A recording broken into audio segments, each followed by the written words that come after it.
The day I came home and found my 11-year-old daughter sitting on the floor of her bedroom staring at the empty corner where her dog had slept for 4 years, holding a folded piece of paper my in-laws had slipped under her door while we were out. A paper written in my mother-in-law's neat handwriting with 4 lines explaining they had made the decision to take the dog to a more suitable place, because the animal was creating inconveniences in the home. That day I understood 2 things simultaneously. The first was that my in-laws had crossed a line that had no possible repair within the terms under which I had been operating for 5 years, and the second was that the person who had allowed that line to exist and to come so close was me. And that second understanding was more important than the first because it was the only one over which I had any control. If you enjoy stories about family betrayal, quiet justice, and people who discover too late that actions have consequences, subscribe to Unspoken Truth, because we share stories like this every day. A reason it did not come. First the pregnancy and the early months with Lucia, then the pandemic, then the period when my husband Roland was between jobs, and then there simply stopped being a specific reason and the situation sustained itself through inertia and through the emotional cost that naming it directly would have carried, a cost I always calculated as too high and therefore never paid. Donor Carmen was the gravitational center of that house in a way that encompassed everything. She decided the meal schedules, decided what was bought at the supermarket, decided which programs were watched on the living room television, decided when visitors were received and for how long, and had developed over the years a way of making those decisions that made it very difficult to object to them because she never presented them as her own decisions but as descriptions of how things were. In this house we eat dinner at 8" was not a preference but a fact of nature, and I had learned to move within that grammar the same way one learns to move within any system of unwritten rules, with the specific combination of adaptation and silence that had worked for me to maintain cohabitation, and that had over time stopped being a conscious strategy and become a reflex. The favoritism toward Natalie, the daughter of Roland's cousin who had been living with us for 2 years, was one of those realities that everyone in the house could see but that no one named because naming it would have required acknowledging it existed, and it existed in ways that ranged from small to significant. Natalie was allowed to stay in the living room until any hour while Lucia had a schedule. Natalie received surprise gifts from Donor Carmen with a frequency I had stopped trying to rationalize. When there was a dessert and not enough for everyone, it was Lucia who went without, and when I pointed this out, Donor Carmen said Natalie was the guest, though she had been living there for 2 years, and the accumulation of those small differences had built in Lucia an understanding I saw on her face when she looked at her grandmother, a look that produced in me a mixture of guilt and helplessness I had never learned to convert into action. The dog's name was Cinnamon. She was a small mixed breed with brown fur we had adopted when Lucia was 7 years old and who from the very first day had slept in the corner of my daughter's room on a blue fabric bed that Lucia had chosen herself at the pet store. And Cinnamon had for 4 years been Lucia's constant companion in the way that only dogs know how to be, without conditions, without schedules, without favoritism, and I had needed to negotiate her presence in the house from there.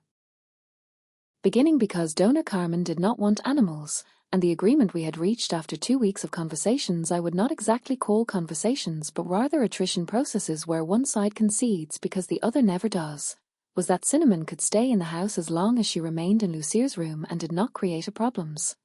And I had honored that agreement with the specific attention of someone who knows that any breach would be used as an argument. Lucia barthed Cinnamon every week. I made sure there was no trace of the animal outside the room, and for 4 years Cinnamon had not created inconveniences of any kind. The day they took Cinnamon, a Saturday afternoon, Lucia and I had gone out for a routine medical appointment that lasted approximately 2 hours, and when we came back and Lucia went straight to her room as she always did to greet the dog, what she found was the empty corner, the blue bed gone, and the folded paper on the floor beside the door, and the sound my daughter made when she processed what she was seeing was not a scream but something worse. It was the sound of someone trying not to make a sound and not being entirely able to prevent it, a small and broken sound I heard from the hallway, and that reached me in a way that none of the humiliations of the previous 5 years had reached me because none of the previous ones had sounded like that. And I walked into the room and saw Lucia on the floor looking at the corner and holding the paper, and I sat down beside her on the floor, and I read the paper. And in that moment the version of me that had spent 5 years calculating The cost of speaking and deciding it was too high made a different calculation and reached a different conclusion. I went downstairs with the paper in my hand and found Dona Carmen in the kitchen and Don Albert in the living room. And what happened in the next 10 minutes was the first conversation I had had in 5 years in that house, where I did not begin by measuring my words, where I did not calculate my tone before speaking, where I did not monitor the other person's reaction to adjust what I was going to say next. It was simply the first conversation where I said what I thought with the words that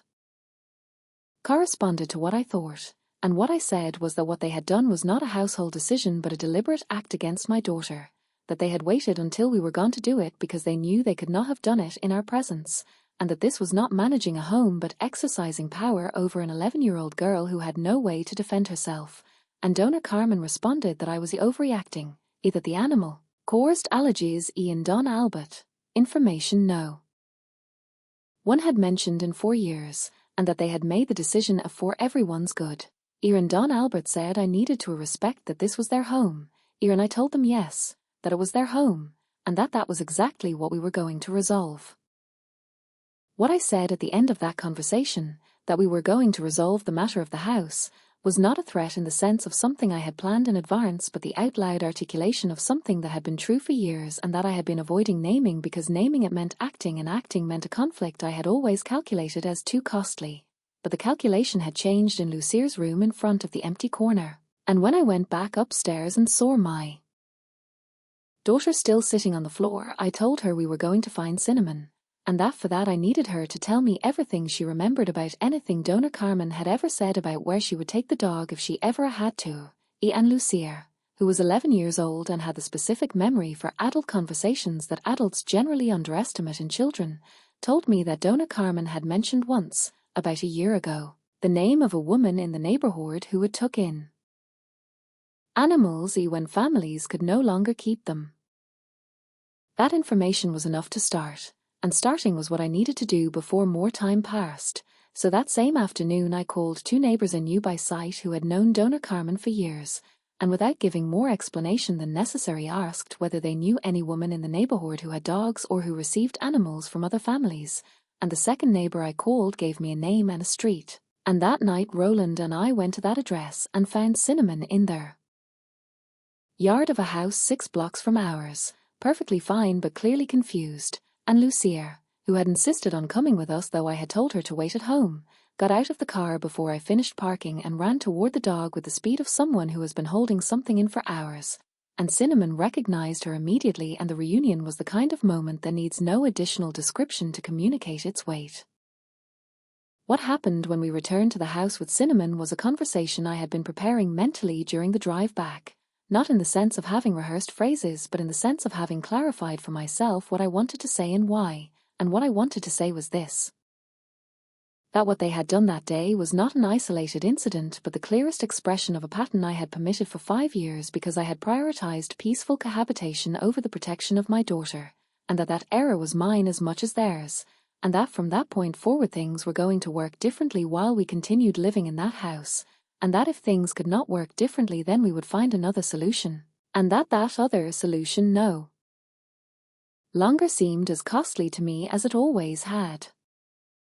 Dona Carmen listened to all of that with the expression of someone waiting for the other person to finish speaking so she can tell them they are wrong, and when I finished she told me I did not understand how a family worked, that she had raised her children with her rules and those rules had worked, that Natalie never gave her this kind of problem, and that if I was not comfortable living in her home no one was forcing me to stay, and that last phrase, "No one is forcing you to stay," which Dona Carmen had used in various forms for 5 years as a reminder of my position in that house, this time produced in me a different reaction than it always had, because this time instead of generating the calculated fear it used to generate it produced something closer to clarity. And what I saw with that clarity was that Dona Carmen had been using that phrase for 5 years because she knew it worked, because she knew I was not going to leave, and that the reason I was not going to leave was the same fear she had been carefully cultivating with every small humiliation and every reminder that it was her house and not mine. Roland had been silent throughout this conversation, which was not unusual because Roland had developed over the years the same ability as his father to be present without taking a position, And when Dona Carmen finished speaking and the room went quiet, Roland said something I did not expect, and that changed the tone of everything that followed. He said his mother was right, that no one was forcing us to stay, and that he believed the time had come for that to stop being a threat and become a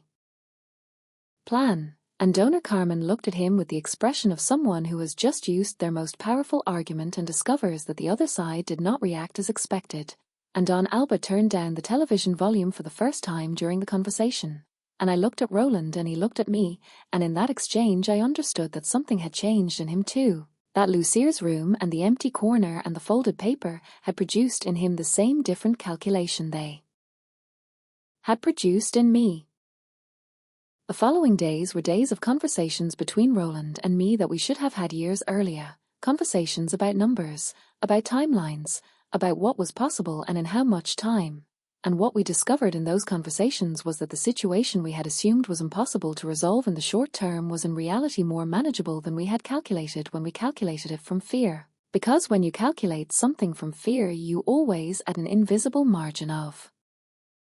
impossibility that is not in the numbers but in the emotion. And when you calculate it from the decision that it has to be resolved, the margin disappears and what remains are only the numbers. And the numbers said that with the savings I had accumulated in the past 2 years of independent work, and with the adjustment of some expenses we had maintained out of habit rather than necessity, we could have a rented apartment within 6 to 8 weeks.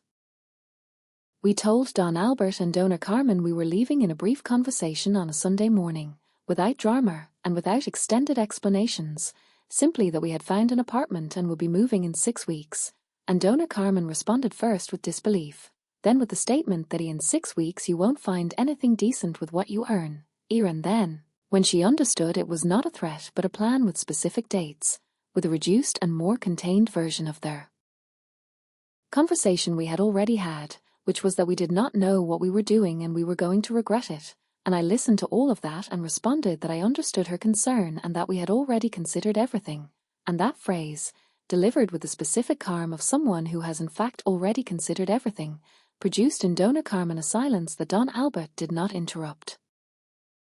The 6 weeks that followed were the most active weeks I had experienced in a long time, not in the sense of emotional weight but in the sense of real movement towards something I had chosen. We found a 2-bedroom apartment 20 minutes from Lucier's school with a small terrace where Cinnamon could be without restrictions. We signed the lease, coordinated the move, and throughout that process something in the dynamic of my in-laws' house changed in a way I had not anticipated, which was that the silence following our decision was not the hostile silence I would have expected but a silence closer to recalibration, as if the absence of my usual response to conflict had left a space that no one in the house knew quite how to fill. Dona Carmen made 2 attempts at conversation during those 6 weeks that I interpret as attempts to re-establish the previous dynamic. The first was a conversation where she told me she understood I was upset about the dog but hoped that with time I would be able to see they had acted with everyone's well-being in mind. And I responded that I was not upset but that I had made a decision, and that the 2 things were different. And the second was a conversation where she asked if I thought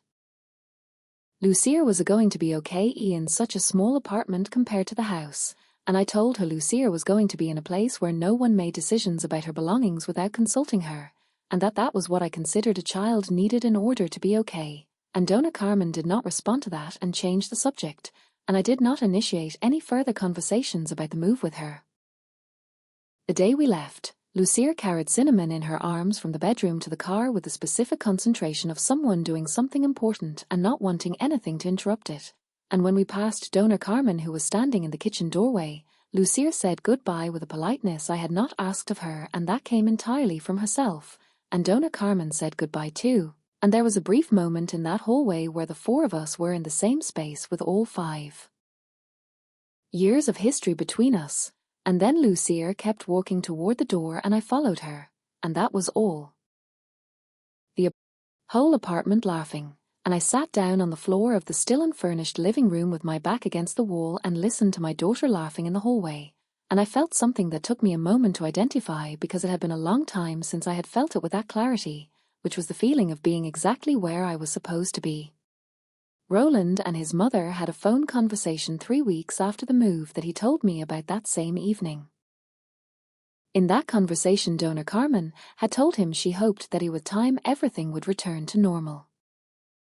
Roland had responded that he hoped so too, but that the normal he wanted to return to was not that of the previous 5 years but something different, something where limits were respected and where decisions about his family were made by him and his wife rather than by others. And donor Carmen had responded that he had always been very easily influenced,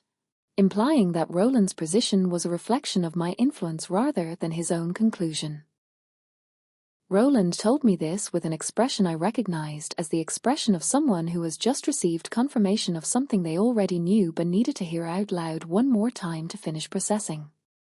Natalie called Lucier 1 month after the move, a call Lucier told me about with the naturalness of children who do not carry adult conflicts when adults do not transfer them.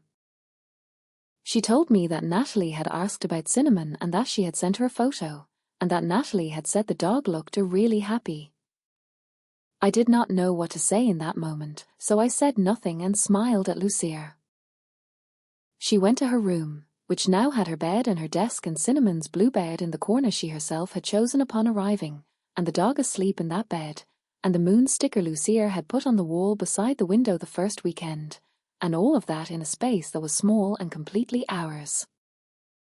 What I learned from 5 years in that house and from the decision I made the day of the folded paper on the floor is something I could not have learned in any way other than by living each of those 5 years, which is that the submission practiced in the name of peace does not produce peace but produces a space where other people learn exactly how far they can go, and that space grows with everything left unsaid and every limit left undefended, and at the moment that space reaches an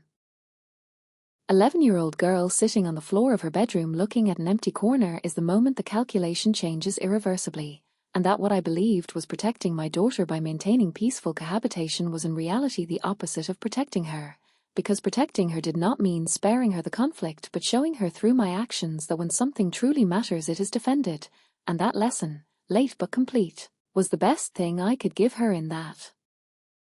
small apartment with the moon sticker on the wall and the dog asleep in her blue corner.